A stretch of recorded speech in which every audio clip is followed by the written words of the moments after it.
Apa maknanya sholat Ahmad? Ya, sholat Ahmad itu adalah napas yang keluar masuk, yaitu ingat Allah. Itu sholat Ahmad. Itu nama Rasulullah kan? Ahmad Muhammad. Nah, ini orang yang sholatnya Ahmad tidak akan disiksa di dalam kubur. Apa itu yang disebut Allah menyembah dirinya? Apa makna menyembah dirinya? Ketika dia sholat, nggak ada dia ingat dirinya. Paham dong? Nah, ini berarti hanya siapa di situ waktu itu? Hanya Allah. Inilah yang disebut dengan Allah nyembah dirinya. Nah, kalau orang yang terpeleset apa katanya? Berarti ngapain kita sholat? Kan Allah nyembah dirinya. Ah, itu sesat itu. Ketika tidak ada orang lain yang saat itu hanyalah Allah, maka itulah yang disebut dengan Allah nyembah dirinya. Sedangkan sholat Muhammad itu adalah syariat. Ya, mana sholat Muhammad itu syariat? Mana syariat? Rukunnya 13. Kita ini jasad kita ini syariat namanya. Ya, itu sholat Muhammad namanya. Thariqah, ingatan kita kepada Allah. Ya, ingatan hati kita. Apa makna thariqah? Hati, gerak-gerik kita, bibir kita bilang Allahu Akbar, kemudian lewat ucapan itu hati kita juga bilang Allah Maha Besar.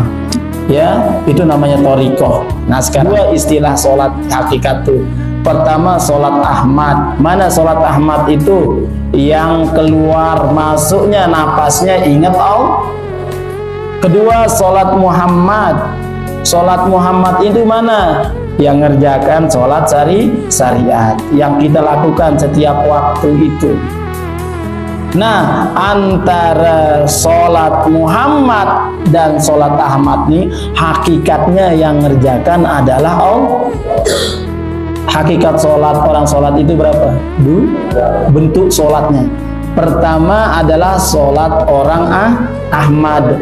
Mana sholat Ahmad? Yang napasnya keluar masuk ingatan kepada Allah. Nah itu. Jadi orang yang duduk itu, makanya ada orang bilang dia duduk, dia sholat. Kenapa?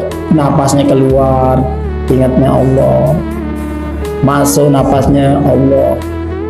Alladzina yadhkuruna Allah. Orang-orang yang mengingat Allah itu mana? Qiyaman. Saat dia berdiri, saat dia sholat, napasnya ingat Allah. Wa qu'udan. Dia duduk, dia ngaji, ngobrol, atau hanya dia kerja, ya. Tetapi napas keluar masuknya itu adalah tak lepas dari ingat Allah. Dia sholat, itu hakikatnya. Sholat Ahmad namanya. Wa ala junubihim, dia sedang berbaring, junub. Dia itu hakikatnya sedang sholat. Kenapa? Karena napasnya yang keluar masuk adalah ingatannya kepada Allah. Itu sholat Ahmad. Tapi yang melakukan siapa? Allah. Kenapa? Yang membuat napasnya keluar masuk ingat Allah itu ya dari Allah. Paham dong? Makanya dibilang Allah nyembah dirinya. Siapa yang boleh bilang ini? Orang yang sudah paham. Sholat Ahmad dan sholat Muhammad ini hakikatnya adalah wujud Allah.